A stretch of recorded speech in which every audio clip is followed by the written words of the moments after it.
el accionar sinuoso de Chabelita ha sido notorio.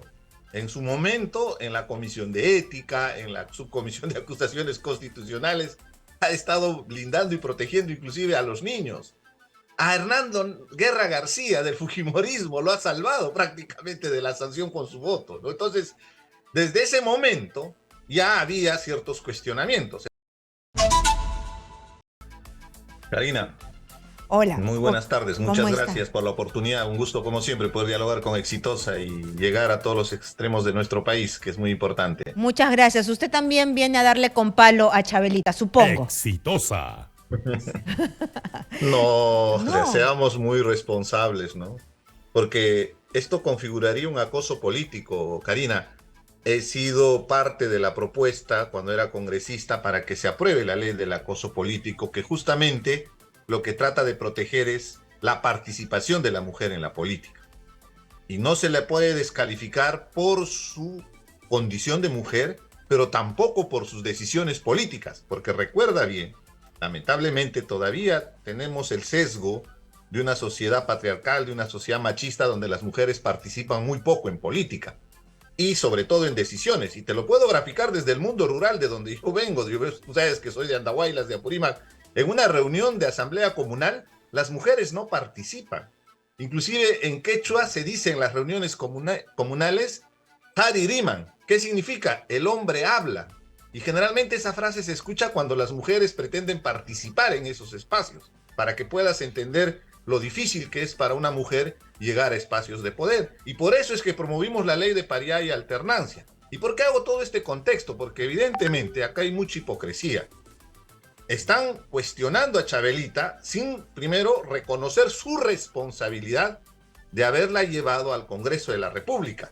Y recuerda bien, en campaña prácticamente la utilizaron como un símbolo, como un no, ícono de la era la representación congresista justamente símbolo. del sector que ella proviene, ¿no?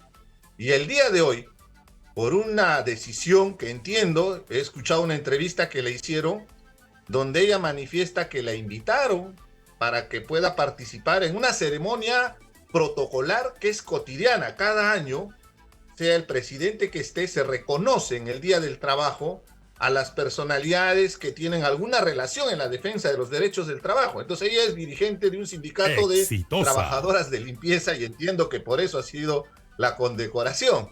El abrazo efusivo y todas esas cosas, eso es parte de sus personalidades, ¿no? Que puedan tener, pero llegar al extremo que las principales líderes de izquierda, que supuestamente son las abanderadas de defender el acoso político y sobre todo de encumbrar y proteger cuando hay este tipo de ataques, porque el acoso político significa ese ataque desmesurado de parte de hasta de organizaciones. Has visto hay varios pronunciamientos, está como si fuera inclusive maquinado, porque es en redes sociales que le han descalificado, le han tratado de todo. No me parece. Yo discrepo abiertamente porque ahí se muestra la hipocresía. ¿Por qué no se mostraron así de críticos cuando se tomaban las fotos con Pedro Castillo? Cuando salían con Juan Silva, con Heiner Alvarado, cuando sabíamos de tantas denuncias y ellos, hay un detalle muy importante, ellos estaban en el poder. Y discúlpame, soy hombre de izquierda, conozco a la gente del entorno que estuvieron moviéndose junto con Pedro Castillo y se sabía que era gente lumpen. El día de hoy podemos testimoniar de esto. Entonces, mucha Pero hipocresía, pues. Por lo eso lo que publico el día dicen, de hoy, lo, justamente ese gesto, ¿no? lo que dicen es que ella en realidad es una traicionera, que ella ha votado por la vacancia o porque se lleve un papel hacia la vacancia que no prosperó de Dina Boluarte, que le ha dicho asesina, la incoherencia, ¿no? La incoherencia de Chabelita, pero Chabelita luego ha salido en una entrevista a decirles, pero la samba canuta, ¿no? Les ha dicho, ustedes son unas envidiosas, nadie les está prestando atención, ya son unas personas olvidadas. A Verónica Mendoza le dijo, ¿tú qué hablas si apareces en las agendas de Exitosa. Nadine?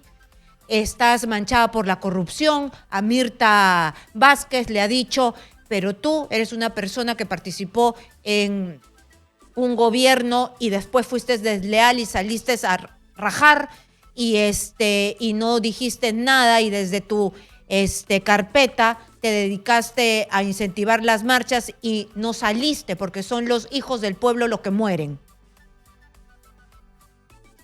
Ahí hay una pelea brava. Las expresiones de Chabelita, pero acá hay un detalle, Karina, y quiero ser muy explícito en este tema.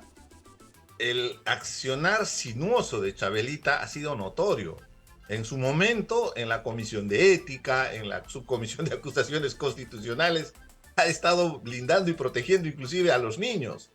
A Hernando Guerra García del Fujimorismo lo ha salvado prácticamente de la sanción con su voto, ¿no? Entonces, desde ese momento ya había ciertos cuestionamientos. El problema es que si tú encumbras a alguien y después tienes esas acciones, discúlpame el término, a pechuga, ¿no? Asume tu responsabilidad. Y no es fácil estar tirando barro con ventilador como han hecho estos días, ¿no? Porque a mí me parece pura hipocresía. ¿Por qué?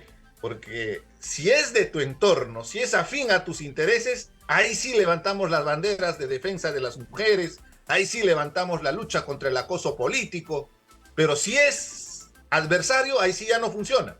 Y lamentablemente, ese tipo de escala que tienen para calificar, también se ve en el tema de la conflictividad social, en el tema de los derechos humanos. Los derechos humanos son para todos y por eso yo saludo que el día de hoy la Comisión Interamericana de Derechos Humanos se ha pronunciado. Y lo que nos está exhortando como país es que se investigue y se llegue hasta el final para poder identificar las responsabilidades penales que pueda haber, porque lamentablemente hay víctimas, hay muertos de por medio y que ha llegado a una circunstancia donde se tiene que buscar justicia.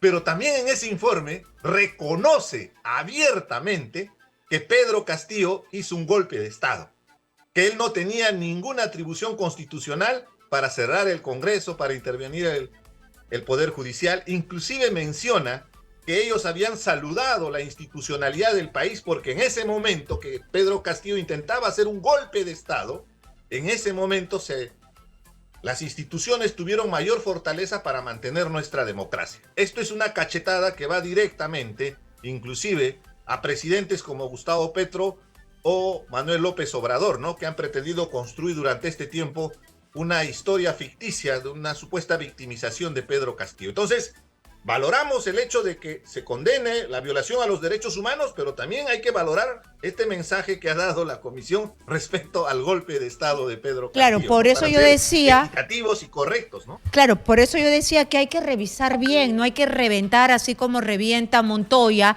Una cochinada, hay que salirnos, hay que leer párrafo por párrafo, porque dentro de esto también hay cosas que hay que valorar y que nos pueden en realidad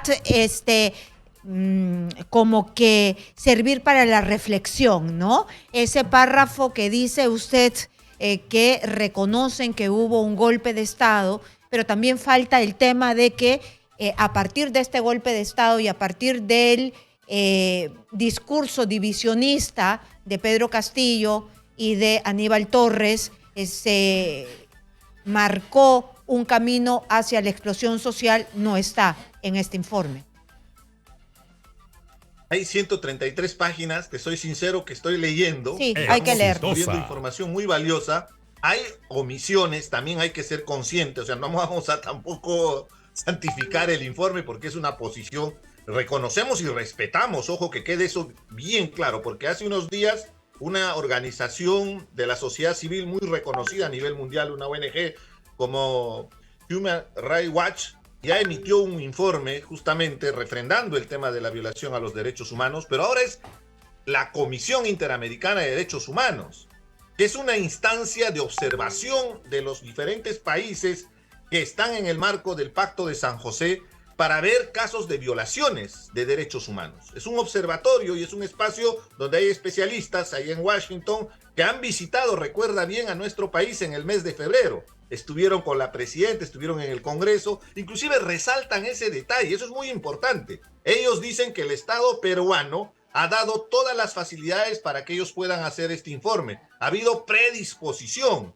Inclusive respetan el sistema de justicia del Perú, que tiene la suficiente capacidad para poder sancionar la violación a los derechos humanos, y lo que nos piden es que la Fiscalía forme un equipo especializado de fiscales especializados en derechos humanos. Ahí está. Esa es otra cachetada para Manuel López Obrador, para Gustavo Petro y todos los adeptos extremistas. a Pedro Muy bien. Castillo que pretenden construir una historia paralela.